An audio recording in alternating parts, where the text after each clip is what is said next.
summer holidays kannu call GT Holidays ku pannu. GT Holidays, South India's #1 travel brand. Ashok Selvan நடிப்பில் சபாநாயகன் இப்போது உங்கள் Disney plus ஹாட்ஸ்டாரில்.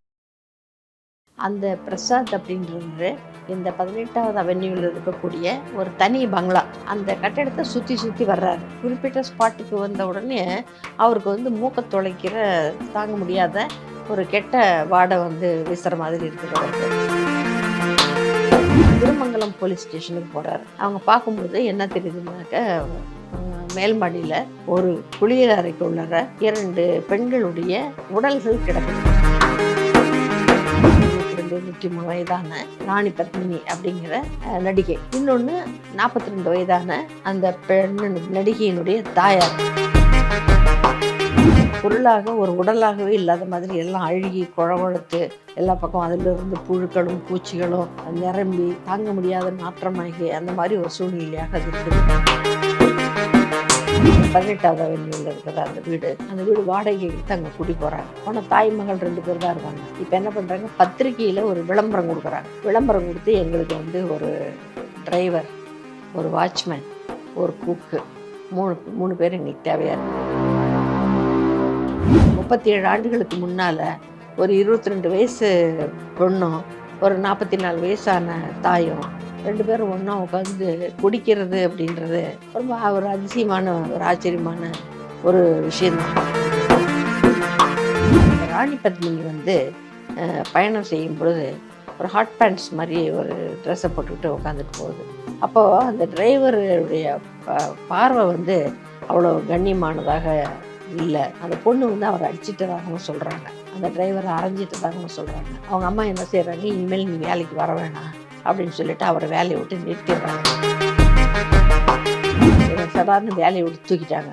அதே மாதிரி உங்களையும் தூக்க மாட்டாங்கன்னு என்ன நிச்சயம்? அதனால் இவங்களை நம்பியெல்லாம் நம்ம இருக்கவே கூடாது. இப்போ அப்படின்னா அந்த நகையையும் பணத்தையும் வச்சு நம்ம பிரிச்சுக்கிட்டு நம்ம 3 பேரும் சௌரியமாக நம்ம இருந்துக்கலாம். அவங்களையும் பிரெயின் வாஷ் பண்ணுறாங்க. அந்த பணத்தை எடுக்க போகும்போது அந்த இந்திரகுமாரி பார்த்துட்டு சத்தம் எழுப்புறாங்க. அந்த சத்தம் எழுப்பின உடனே இவர் போய் அந்த அம்மாவோட மல்லு கட்டி அந்த கத்தியை எடுத்து அந்த அம்மாவை குத்திடுறாரு. இந்த குத்துறது ஜெபராஜ். அதில் இந்த ராணி பத்மினியினுடைய மார்பகத்தில் மட்டும் 12 இடங்களில் குத்துப்பட்டிருந்ததுன்றாங்க.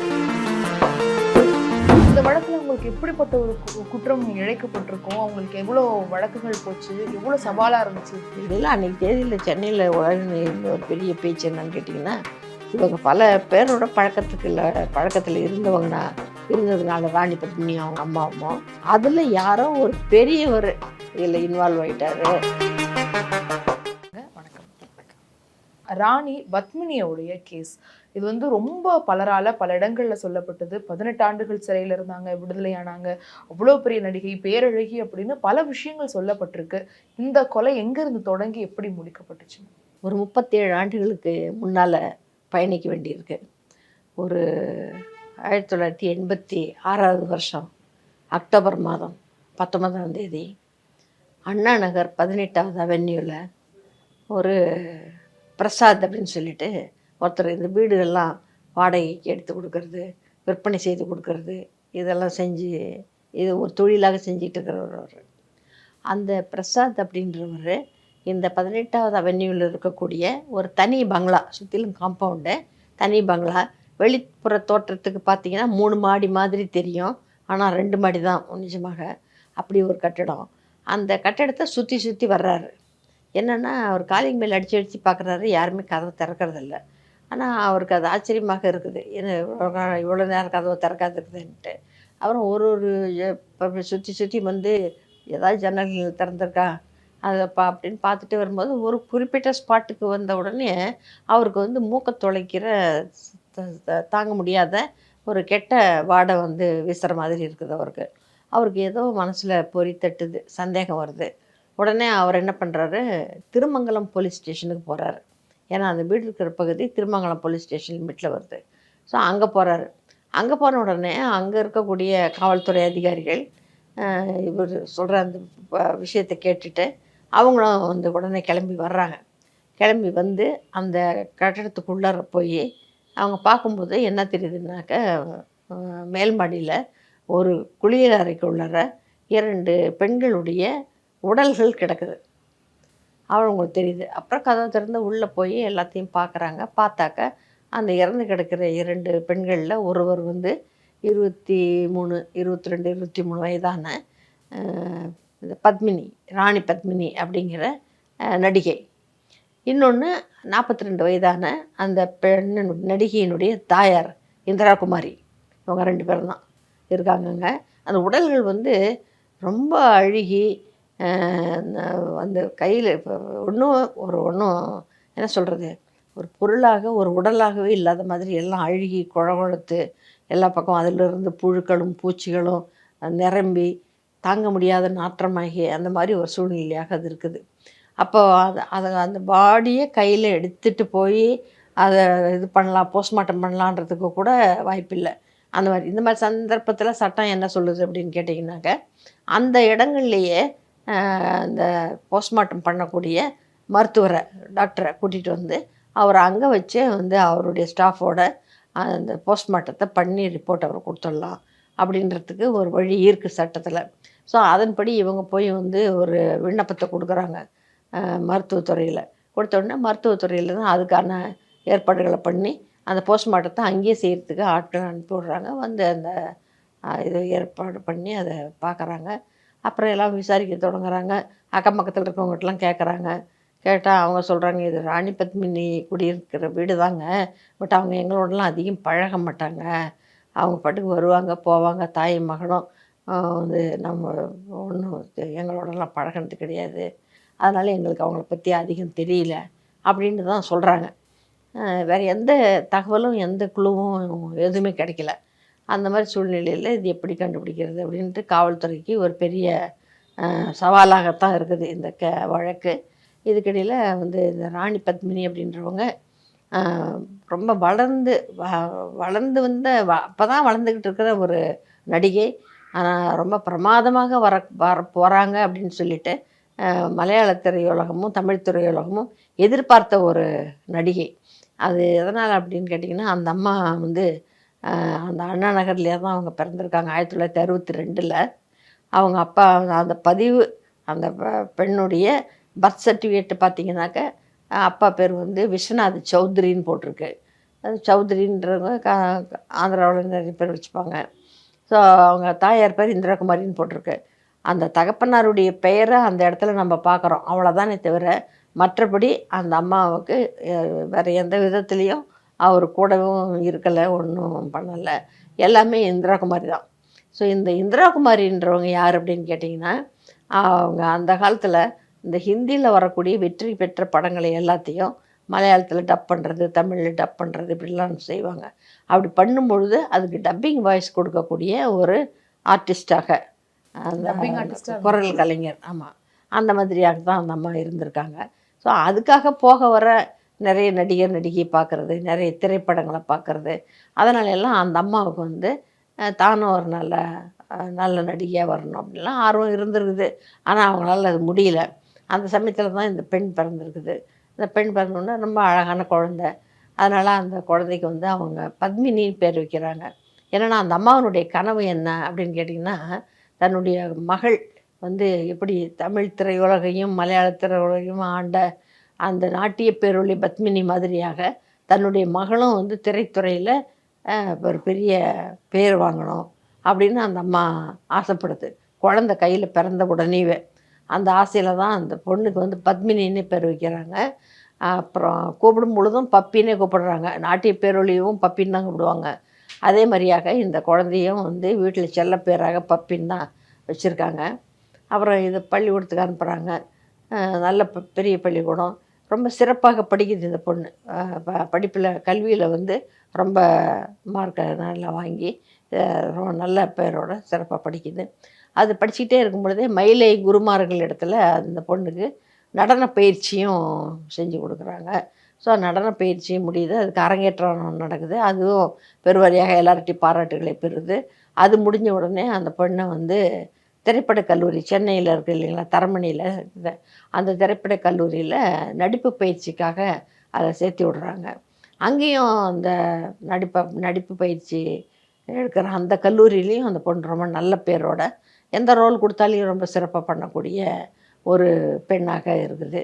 ஸோ வந்து இப்போ ஒரு தோற்ற கவர்ச்சி உள்ள ஒரு பெண்ணு, ஒரு வசீகரமான புன்னகைக்கு சொந்தக்காரி, அப்புறம் இளமை இருக்குது, மெலிந்த உடல்வாகு இருக்குது. ஸோ இந்த திரைத்துறையினர் அன்றைக்கு தேதியில் என்னென்னலாம் எதிர்பார்த்தாங்களோ அது எல்லாமே இருந்த ஒரு பெண்ணு. கூட வந்து அபாரமான நடிப்பு திறமை, ரொம்ப துடிப்பான நடிப்பு.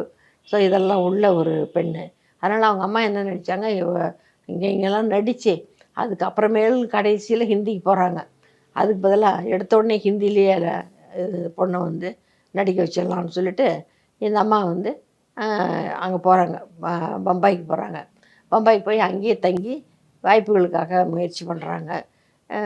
சில மாதங்கள் போகுது, ஒன்றும் வெற்றிகரமாக இவங்க திட்டமிட்டது மாதிரி எதுவும் நடக்கலை.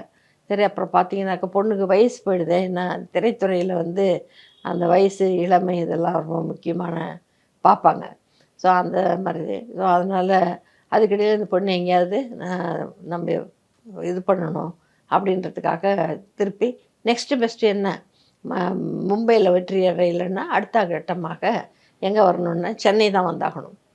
சென்னை தான் வந்து அன்றைக்கி திரை நட்சத்திரங்களினுடைய ஒரு கனவு உலகம் அப்படின்னு சொன்னாக்க, அந்த கனவுகளை வந்து அவங்க ரீச் பண்ணணுன்னா அவங்க வர வேண்டிய ஒரு இடம் அப்படின்னா சென்னை தான் அப்படின்னு. ஸோ அதனால் சென்னைக்கு வர்றாங்க. சென்னைக்கு வந்து இந்த மாதிரி தொடர்ச்சி முயற்சி பண்ணிக்கிட்டே இருக்காங்க. பண்ணும்பொழுது பிஜி விஸ்வாம்பரன் அப்படின்னு சொல்லிட்டு ஒரு கேரளா டைரக்டர், கேரளாவில் அவர் ரொம்ப புகழ்பெற்ற ஒரு டைரக்டரு. சொல்லப்போனால் கேரளாவில் அன்றைக்கி நமக்கு தெரிஞ்சே யாரெல்லாம் வந்து பெரிய நடிகர்களாக இருக்கிறாங்களோ அவங்க, நீங்கள் மம்முட்டி எடுத்துக்கோங்க, மோகன்லால் எடுத்துக்கோங்க, பிரேம் நசீர் எடுத்துக்கோங்க, கமலஹாசன் எடுத்துக்கோங்க, முகேஷ் எடுத்துக்கோங்க, அது மாதிரி எந்த நடிகர் எடுத்துக்கிட்டிங்கனாலையும் அவங்க வந்து பிஜி விஸ்வம்பரன் படத்தில் நடிச்சிருப்பாங்க, அல்லது இவர் வந்து அவங்கள இன்ட்ரடியூஸ் பண்ணியிருப்பார். அதுதான் இவர் படத்தில் நடிச்சதுக்கு பின்னால் தான் அவங்களுக்கு ஒரு திருப்பு முனை ஏற்பட்டிருக்கும். அந்த மாதிரியாக ஒரு பேர் வாங்கின டைரக்டர் இந்த பிஜி விஸ்வாம்பரன்றவர். ஸோ இந்த விஸ்வாம்பரன் அப்படின்றவர் இந்த ராணி பத்மினியை வந்து ஒரு தன்னுடைய படத்தில் முதலாக புதுமுகமாக அறிமுகம் செய்கிறார். அந்த படத்தில் வந்து ஆக்சுவலாக இந்த பொண்ணு வந்து சங்கர்ஷம்னு பேர். இந்த பொண்ணு வந்து அதில் கதாநாயகி கிடையாது. கதாநாயகி வந்து ஸ்ரீவித்யா தான். பிரேம் நசீர், ஸ்ரீவித்யா தான் கதாநாயகி. இந்த பொண்ணு மிக முக்கியமான ஒரு பாத்திரத்தில் இந்த பொண்ணை போட்டிருந்தார் அவர். ஆக அந்த பொண்ணு நடித்து வெளியில் வந்த முதல் படம் அப்படின்ற பெயர் வந்து அந்த சங்கர்ஷத்துக்கு தான் கிடைச்சிருக்கணும். ஆனால் இங்கே திரைத்துறையில் தான் வந்து திட்டமிட்டபடியெல்லாம் எல்லாமே நடக்காது. ஸோ அதனால் அந்த படம் ரிலீஸ் ஆகிறது கொஞ்சம் தாமதமாகிக்கிட்டே இருந்துச்சு. அதுக்கு இடையில் வந்து மற்றவை நேரில் அப்படின்னு சொல்லிட்டு ஒரு தமிழ் படம் மௌலியுடைய டைரக்ஷனில் வந்துச்சு. அந்த படம் ரொம்ப நல்லா ஓடிச்சு, அந்த 81 வந்த படங்களில். அந்த படத்தில் இந்த ராணி சந்திரா வந்து ரொம்ப சிறப்பான ஒரு ரோல் பண்ணியிருந்தாங்க. அதாவது வாய் பேச முடியாத ஒரு பெண்ணாக, காதும் கேளாத ஒரு பெண்ணாக அதில் அவங்க வந்து நடிச்சிருந்தாங்க. அதுக்கு ரொம்ப நல்ல பேர் அந்த படத்தில் வந்தது. அப்போ தான் வந்து என்ன எழுதுனாங்கன்னா, மலையாள திரைப்பட பத்திரிகைகள்லாம் இது என்ன எழுதுனாங்கன்னா, நம்ம திரையுலகில் ஒரு புதிய துருவ நட்சத்திரம் தோன்றிவிட்டது. யாரை, இந்த ராணி பத்மினியை. ஏன்னா ரொம்ப அபூர்வமாக தான் இந்த மாதிரி அழகு, திறமை எல்லாம் ஒன்று சேர்ந்து, இளமை எல்லாம் ஒன்று சேர்ந்து வர்றதுன்றது அவ்வளோ சுலபம் கிடையாது. ஸோ அது எல்லாமே சேர்ந்து வந்த ஒரு பெண்ணாக இருந்ததுனால அவங்க அந்த மாதிரி எழுதுனாங்க. பட வாய்ப்புகளும் நீங்கள் பார்த்தீங்கன்னா மளமளன்னு சொல்லிட்டு நம்ப முடியாத அளவுக்கு ஒரு 5 வருடங்கள் 81 வந்து அவங்க வர்றாங்க, 86 வந்து இந்த கொலை நடக்குது. ஸோ இது இடைப்பட்ட இந்த 5 ஆண்டுகளில் அவங்க வந்து 41 படங்களில் நடிச்சிருக்காங்க. 41 படங்கள் நடிச்சிருக்காங்க. தமிழ், தெலுங்கு, மலையாளம், கன்னடம் எல்லாமே சேர்த்து அத்தனை படங்களில் அவங்க வந்து நடிச்சிருக்காங்க. படு பிஸியாக இருந்திருக்கிறாங்க. ஸோ அன்றைக்கி தேதியில் திரையுலகத்தை சார்ந்த பிரபலமான அனைத்து கலைஞர்களும் அவங்களுக்கு ரொம்ப நெருக்கமாக தான் இருந்திருக்காங்க. அதே மாதிரி அதிகாரம் உள்ள பதவிகளில் இருக்கிறவங்க, அப்புறம் வந்து அரசியல்வாதிகள், இந்த மாதிரி பல பேரோடையும் வந்து அவங்களுக்கு பழக்கம் இருந்திருக்கிறதுன்னு தெரியுது. ஸோ இந்த மாதிரியான ஒரு சூழ்நிலையில் படங்கள் நிறைய வரவும் வருமானம் நிறைய வருது. ஸோ பணம் நிறைய வருது. பணம் வந்தவுடனே ஒரு வீடு வாங்கலான்ற ஒரு எண்ணம் வருது. முதல்ல வந்து ஒரு வீடு வாடகைக்கு எடுத்து நம்ம சொன்னவேன் அந்த 18வது அவென்யூவில் இருக்கிற அந்த வீடு வாடகைக்கு எடுத்து அங்கே குடி போகிறாங்க. போனால் தாய் மகள் 2 பேர் தான் இருக்காங்க. இப்போ என்ன பண்ணுறாங்க, பத்திரிக்கையில் ஒரு விளம்பரம் கொடுக்குறாங்க. விளம்பரம் கொடுத்து எங்களுக்கு வந்து ஒரு டிரைவர், ஒரு வாட்ச்மேன், ஒரு குக்கு, 3 பேர் எங்களுக்கு தேவையாக இருக்குது அப்படின்ட்டு ஒரு அட்வர்டைஸ்மெண்ட் பண்ணுறாங்க. பண்ண உடனே நிறைய பேர் வருவாங்க. அந்த மாதிரி வர்றதில் இவங்க வந்து ஜேக்கப் ஜெபராஜ் அப்படின்ட்டு ஒருத்தரை வந்து டிரைவராகவும், குட்டி என்கிற லக்ஷ்மி நாராயண் அப்படின்றவரை வந்து வாட்ச்மேனாகவும், கணேசன் அப்படின்றவரை சமையல்காரராகவும் தேர்ந்தெடுக்கிறாங்க. அதில் வந்து இவங்களுக்கு என்ன தெரியல அப்படின்னு கேட்டிங்கன்னா, இந்த ஏற்கனவே இந்த இவர் மேலேயும் லக்ஷ்மி நாராயண் மேலேயும் அல்லது ஜெபராஜ் மேலேயும் சில புகார்கள் இருக்குது. சில்லறை வழக்குகள் 1, 2 கூட இருக்குது. ஆனால் அதெல்லாம் இவங்க யார்ட்டையும் விசாரிக்கலை. அதை பற்றி எதுவுமே கவலைப்படவே இல்லை. அப்புறம் இந்த லக்ஷ்மி நாராயணுக்கும் இந்த ஜெபராஜுக்கும் ஏற்கனவே நட்பு இருக்குது. அவங்க ஒருத்தர் ரெக்கமெண்டேஷன் பண்ணி தான் அவங்க சொல்லி இந்த மாதிரி இந்த இடத்துல வேலை இருக்குதுன்றாங்க, நீ வந்துடு அப்படின்ற மாதிரி சொல்லி தான் அவங்கள வந்து வர வச்சுருக்காங்க. ஸோ அவங்களுக்கு இடையில் இருக்கக்கூடிய அந்த நட்பு பாலம்ன்றது ரொம்ப உறுதியாகவே இருக்குது. அதான் நம்ம இப்போ ஒரு கொரியன் ஃபிலிம் ஒன்று வந்துச்சு, பேராசைட்டுன்னுட்டு, பல ஆஸ்கார் அவார்டுகள் வாங்கிச்சு. அது இப்போ 2023 நினைக்கிறேன் நான் அந்த படம். அதில் இது மாதிரி தான் வரும். அதாவது வேலைக்குன்னு வர்றவங்க அவங்களுக்குள்ளே அவங்க ஒரே குடும்பம் தான், ஆனால் ஒரு குடும்பம்னு சொல்லிக்காமல் தனித்தனியாக வெவ்வேறு ஆளாக வந்து சேர்ற மாதிரி ஜாயின் பண்ணுவாங்க. ஜாயின் பண்ணிட்டு இங்கே வந்த பின்னால் அவங்களுடைய கண்ட்ரோலுக்கு வீடு போயிடும். புரியுதுங்களா உங்களுக்கு? அவங்க வேலை பார்க்கறதுக்கு தான் வர்றாங்க, ஆனால் நான் காலப்போக்கில் இந்த வீட்டினுடைய கண்ட்ரோல் அவங்களுக்கு போயிடும். அவங்களுக்கு முதலாளியாக இருக்கிறவங்க இருக்கிறாங்கல்ல, அவங்க வந்து இவங்க தயவில் இருக்கிறது மாதிரியாக ஆகிடும். அந்த மாதிரி ஒரு சந்தர்ப்பம் நடக்கும். இது நிஜ வாழ்க்கையிலையும் நடந்திருக்கு, நடக்காத சம்பவம் இல்லை. திரைத்துறையிலேயே கூட நம்ம எடுத்துக்கிட்டோம்னாக்கா, இப்போ நம்ம அவார்டு கொடுக்குறாங்கல்ல, தேவிகா பேரால் அவார்டு கொடுக்குறாங்களே, அந்த அம்மாவனுடைய சொந்த வாழ்க்கையிலேயே கூட இப்படி ஒரு சம்பவம் நடந்ததாக சந்தேகம் உண்டு. ஸோ அதனால் இப்போ இவங்க 3 பேர் இங்கே வந்து இருந்துக்கிட்டு இருக்காங்க. இவங்க 3 பேரையும் வச்சுக்கிட்டு தான் இவங்க வந்து வாழ்க்கையை நடத்திக்கிட்டு இருக்குது. ஸோ ஜெபராஜ் வண்டி ஓட்டுவார், இவங்க பல இடங்களுக்கு போவாங்க வருவாங்க. அப்புறம் வந்து காசு பணத்தை கொண்டு போய் பேங்க்கில் போடுவாங்க, எடுப்பாங்க. அப்புறம் நகை நட்டு வாங்குவாங்க, திருப்பி அதை கொண்டு வந்து வீட்டில் வைப்பாங்க. அடுத்தது என்ன செய்யலான்றதை பற்றி ஆலோசனை செய்வாங்க. தாய் மகளும் அதை பற்றியெல்லாம் பேசிக்கிட்டே தான் போவாங்க. இவங்களுடைய லைஃப் ஸ்டைல் வேறு கொஞ்சம் வித்தியாசமான லைஃப் ஸ்டைலாக இருக்குது. என்னென்னா, சாயந்தரம் ஆனால் வீட்டுக்கு வர வேண்டியது, தூங்குறதுக்கு முன்னால் தாய் மகள் 2 பேரும் உட்காந்து பேசிகிட்டு 2 பேரும் ஒன்றா சேர்ந்து குடிக்கிறது.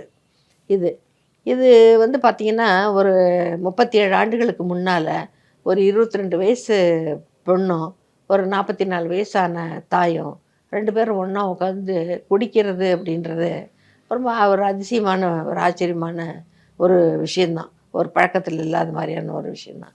ஆக அவங்களுக்கு இடையிலான அந்த பழக்கம் அப்படின்றது கொஞ்சம் வேறுபட்டதாகவும் வித்தியாசமாகவும் அந்த மாதிரியாக தான் இருந்திருக்குது.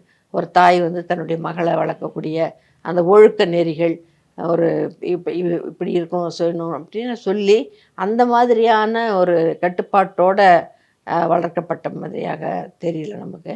ஸோ இப்படியெல்லாம் இருக்காங்க, ஒரு லூஸ் மாரல்ஸ் மாதிரி தான் தெரியுது.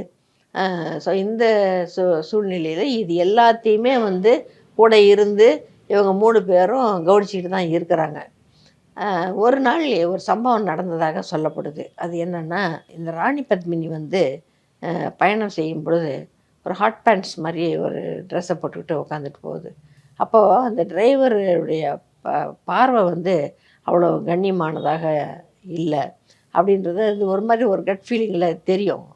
ஸோ அதை வந்து கண்டிச்சிருக்கிறாங்க, அந்த அம்மா கண்டிச்சிருக்காங்க. இதே மாதிரி இன்னொரு சந்தர்ப்பத்தில் அவர் வந்து இந்த டிரைவர் வந்து கொஞ்சம் எல்லை மீறி இந்த தொடுதல், சீண்டுதல் இந்த மாதிரி ஏதோ ஒன்று பண்ண போக அந்த பொண்ணு வந்து அவரை அடிச்சிட்டதாகவும் சொல்கிறாங்க. ராணி பத்மினி வந்து அந்த டிரைவரை அரைஞ்சிட்டதாகவும் சொல்கிறாங்க. ஸோ இது மாதிரி அடுத்தடுத்து 2 சம்பவம் நடந்த உடனேயே அவங்க அம்மா என்ன செய்கிறாங்க, இனிமேல் நீ வேலைக்கு வர வேணாம் அப்படின்னு சொல்லிட்டு அவரை வேலையை விட்டு நிறுத்திடுறாங்க. அந்த ஜெபராஜை வேலையை விட்டு நிறுத்திடுறாங்க. அந்த வேலையை விட்டு நிறுத்தின உடனே அவருக்கு ரொம்ப கோபமும் ஆக்ரோஷமும் ஆகுது அவருக்கு. வேலையை விட்டு நின்னாலையும் கூட இந்த மற்ற நண்பர்கள் தானே 2 பேரும், அவங்கள சந்திக்கிறது, அவங்கள தொடர்பு கொள்வது, அவங்கக்கிட்ட பேசுகிறது, இதை வந்து அவர் செய்ய தான் செய்கிறாரு. அப்படி செய்யும் பொழுது அவங்கக்கிட்ட பேச்சு எப்படி போகுதுன்னு கேட்டிங்கன்னா, நாம் வந்து இப்போ கிட்டத்தட்ட 5 வருஷமாக இங்கே வேலை பார்த்துருக்கோம். ஆனால் என் மேலே ஒரு பழியை சொல்லி என்னை சடார்னு வேலையை விட்டு தூக்கிட்டாங்க. அதே மாதிரி உங்களையும் தூக்க மாட்டாங்கன்னு என்ன நிச்சயம் சொல்லுங்கள்? கட்டாயமாக செய்வாங்க. அதனால் இவங்களை நம்பியெல்லாம் நம்ம இருக்கவே கூடாது. நமக்குன்னு ஒரு வழியை உண்டாக்கிக்கணும். என்ன நிறைய பணம் வச்சுருக்காங்க, வீடு நிறைய நகை வச்சுருக்காங்க. ஸோ அதனால் ஒரு வாய்ப்பான ஒரு நேரத்தை பார்த்து நாம் வந்து உள்ளே வந்து அந்த ஒருத்தர் யாராயிலும் ஒருத்தர் அந்த நகை பணத்தை எடுத்துன்னு போகிறதுக்கு நம்ம வழி பண்ணிக்கிட்டு எடுத்துகிட்டு போகிறோன்னா அந்த நகையையும் பணத்தையும் வச்சு நம்ம பிரிச்சுக்கிட்டு நம்ம 3 பேரும் சௌரியமாக நம்ம இருந்துக்கலாம். அது ரொம்ப சாமர்த்தியமாக ஜாக்கிரதையாக நம்ம அந்த மாதிரி செய்யணும் அப்படின்றது மாதிரியான, ஆமாம், அப்படின்ற மாதிரி ஒரு பிளான். இந்த பிளானில் வந்து கொலை எல்லாம் கிடையாது. ஸோ எப்படி அந்த வீட்டு மனுஷர் அவங்களுடைய டைமிங் எல்லாம் இவங்களுக்கு தெரியும். எத்தனை மணிக்கு உட்காருவாங்க பால்கனியில், எத்தனை மணிக்கு குடிக்க ஆரம்பிப்பாங்க, இதெல்லாம் இவங்களுக்கு தெரியும். ஸோ அந்த மாதிரி ஒரு தருணத்தை அவங்களுடைய கவனம் வேறு பக்கமாக இருக்கிற நேரம் பார்த்து நாம் வந்து அவங்க பெட்ரூம்குள்ளே போய் அவங்க பணம் வைக்கிற இடம் தெரியும். ஸோ அந்த வந்து நம்ம எடுத்துக்கலாம் அதை அப்படின்ற மாதிரி தான் ஒரு திட்டம் தீட்டுறாங்க. ஆமாம், திட்டம் தீட்டுறாங்க. தீட்டிட்ட உடனே அந்த எதுக்கும் இருக்கட்டும்னு சொல்லிட்டு இந்த ஜெபராஜ் வந்து 3 கத்திகளை வாங்கி ஒரு 3 பேருக்கும் கொடுக்குறாரு. தான் ஒன்று வச்சுக்கிறாரு. அந்த குட்டி என்கிற லக்ஷ்மி நாராயணுக்கு ஒன்று கொடுக்குறாரு. இந்த கூக்கு இருக்கார கணேசன் அவருக்கு ஒன்று கொடுக்குறாரு.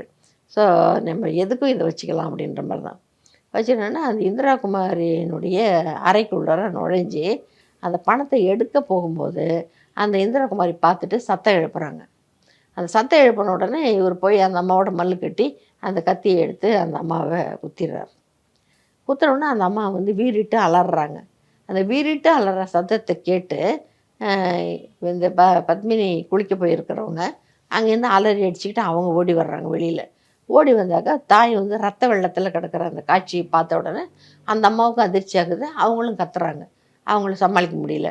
உடனே அவங்களையும் குத்திடுறாங்க. இது குத்துறது வந்து ஜெபராஜ் தான் அப்படின்னு சொல்ல முடியல. அது அப்படின்ட்டு அதில் வந்து இந்த ராணி பத்மினியினுடைய மார்பகத்தில் மட்டும் 12 இடங்களில் குத்துப்பட்டிருந்ததுன்றாங்க. இது வந்து ரிப்போர்ட்டு டாக்டர் மருத்துவ பரிசோதனை அறிக்கையில் தெரிய வர விஷயம். பொதுவாக இந்த மாதிரியாக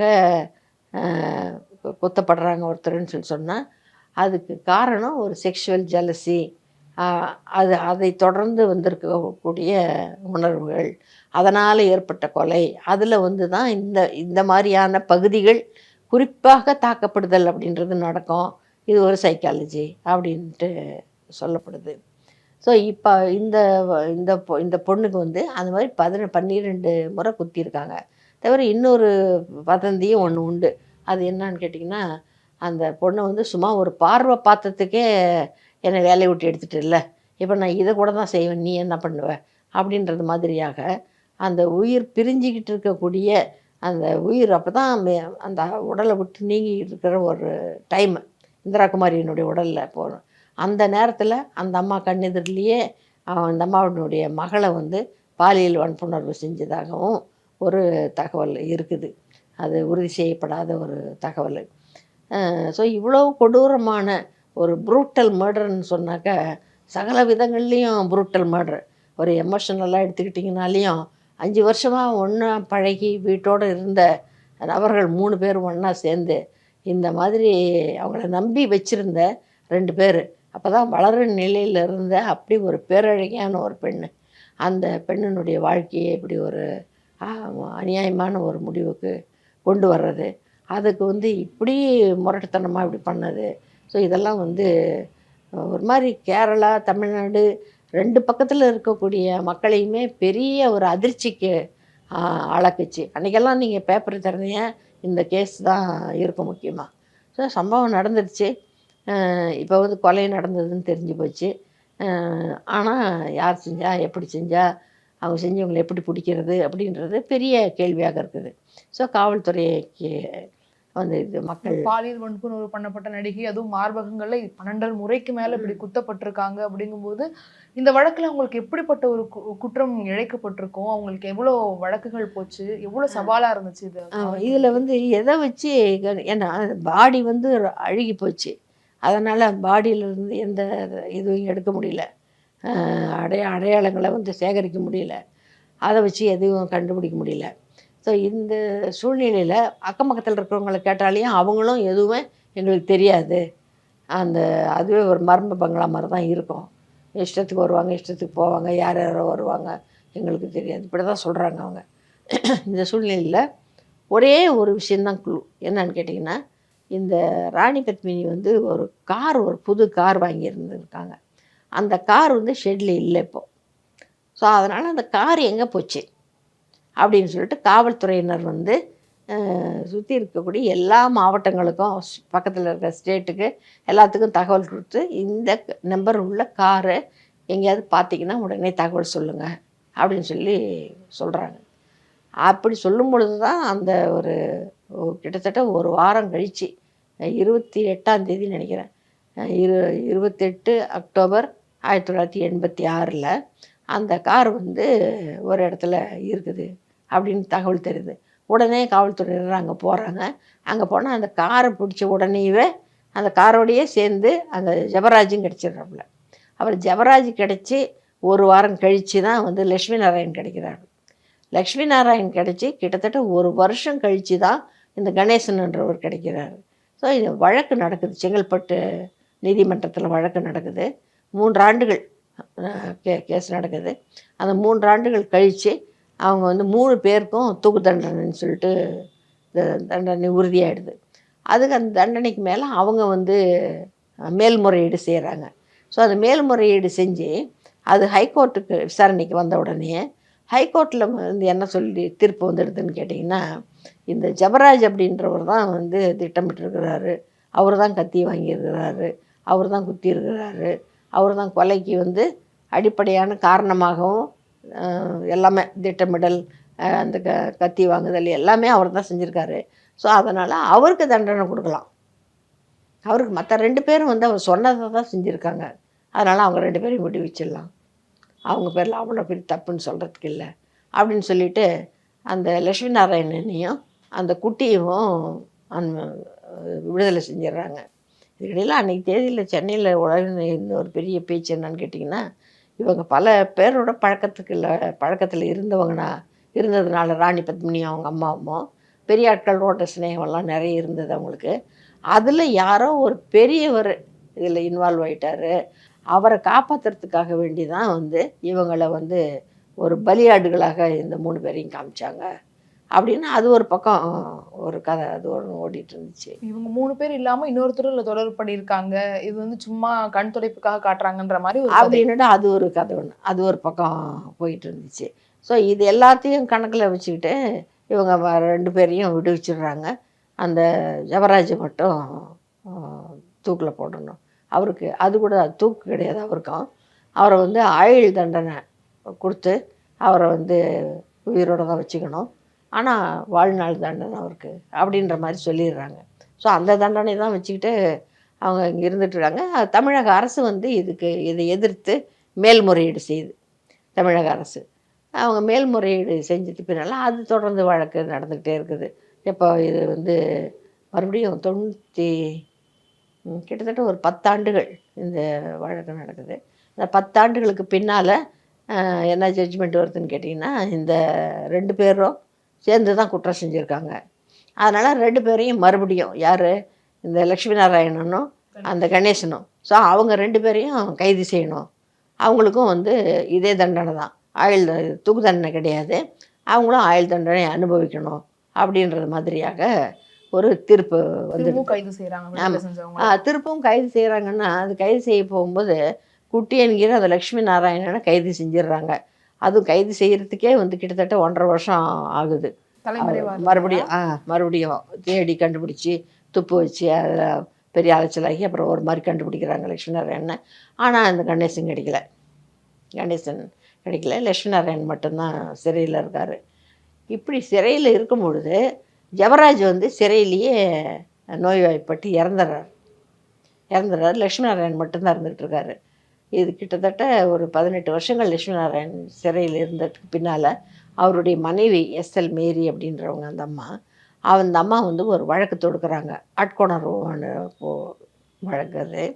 அந்த வழக்கில் வந்து அவங்க என்ன சொல்கிறாங்கன்னா, 11ஆம் தேதி செப்டம்பர் 11ஆம் தேதி 2008 ஆண்டு, அந்த ஆண்டில் வந்து ஒரு புதிதாக ஒரு சட்டம் வருது.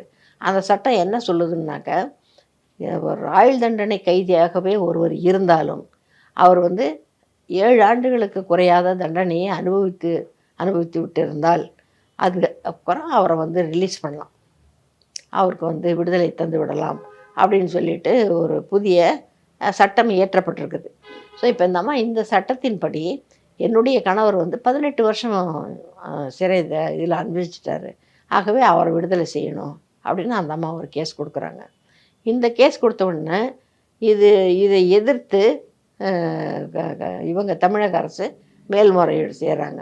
அவங்க என்ன சொல்கிறாங்கன்னா, இவரை வந்து அந்த ஆயுள் தண்டனை கைதியாக கருத முடியாது, இவர் வந்து கொலை குற்றவாளி, இவர் தூக்கு தண்டனை கைதி, இவர் அந்த தூக்கு தண்டனையவே குறைச்சி தான் ஆயுள் தண்டனையை ஆக்கியிருக்குது. ஸோ அதனால் அதையும் மேலும் குறைக்கிறது நியாயமாக இருக்காது அப்படின்றது மாதிரியாக இவங்க வாதாடுறாங்க. கேஸ் வந்து சுப்ரீம் கோர்ட்டுக்கு போகுது.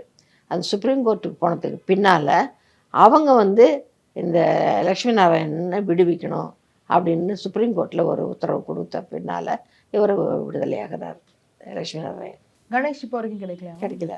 அதுக்கப்புறம் இந்த வழக்கு அப்படியே முடிக்கப்பட்டதா இல்லை? அவ்வளோதான் கடைசியா அவ்வளோதான் முடிக்கப்பட்டது. அது இதில் என்னென்ன முக்கியமான விஷயம், இவ்வளோ பேரழகியான இந்த பெண்ணு அங்கே இந்த பாத்ரூமில் விழுந்து கிடந்தாங்க பார்த்தீங்களா, அதுக்கப்புறம் அவங்கள அங்கேருந்து கொண்டு வந்து மார்ச்சுவரியில் வைக்கிறாங்க. எதுக்குனாக்கா மார்ச்சுவரியில் வைக்கிறாங்கன்னா, மார்ச்சுவரிக்கு கொண்டு வர்றதுக்கே எப்படியுமே கையிலையும் எடுக்க முடியல, இதுலேயும் ஸ்ட்ரெச்சர்லேயும் வைக்க முடியல.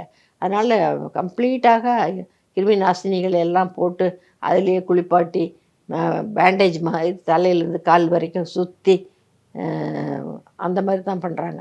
அப்படி பண்ணிட்டதுக்கு பின்னாலேயும் அங்கேருந்து அவங்கள கொண்டு வர்றதுக்கு வண்டி கிடைக்கல. எந்த வண்டியை கூப்பிட்டாலும் சரி நாங்கள் வரமாட்டோன்றாங்க. அதுக்கப்புறம் யாரோ ஒரு டாக்ஸி டிரைவர் வந்து ஒத்துக்கிறாரு, ஒரே கண்டிஷன் போடுறாரு. என்னென்னா, நான் வந்து இதில் வைக்க மாட்டேன், கார் சீட்டில் வச்சுக்க மாட்டேன், நீங்கள் வேணுதான் பின்னால் பூட் ஸ்பேஸில் வேணுதான் வைங்க, டிக்கி திறந்து அங்கே வைங்க, நான் முன்னால் வச்சுக்க மாட்டேன் அப்படின்னா ஓகேன்னாரு. இவர் ஒருத்தர் தான் கிடைச்சவர். என்ன செய்யறதுன்னு அப்புறம் அதே மாதிரியாக வச்சு எடுத்துகிட்டு போய் மார்ச்சுவரியில் வச்சுருக்காங்க. எதுக்கு வச்சுருக்காங்கன்னா, இந்த பாடியை கிளைம் பண்ணுவாங்க யாராவது, அந்த இறுதி கடன்கள் செய்வாங்க இல்லைங்களா, அந்த இறுதி கடன் செய்கிறது அது வந்து ஒரு இறந்து போன உடலுக்கு செய்யக்கூடிய ஒரு மரியாதை. அது ஒவ்வொரு மதத்துக்கும் ஒவ்வொரு சடங்கு இருக்குது. அந்தந்த மதத்தவர்களுக்கு அந்தந்த சடங்கை அவங்க செய்கிறது தான் முறையானதாக இருக்கும்.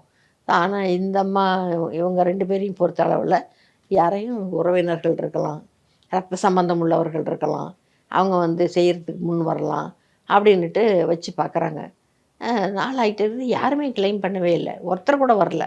இப்போ இந்த ராணி பத்மினி கூடயே மேற்கொண்டு அந்த அம்மாவுக்கு ஒரு தம்பியும் ஒரு தங்கையும் இருக்கிறதாக அது ஒரு வதந்தி இருக்குது.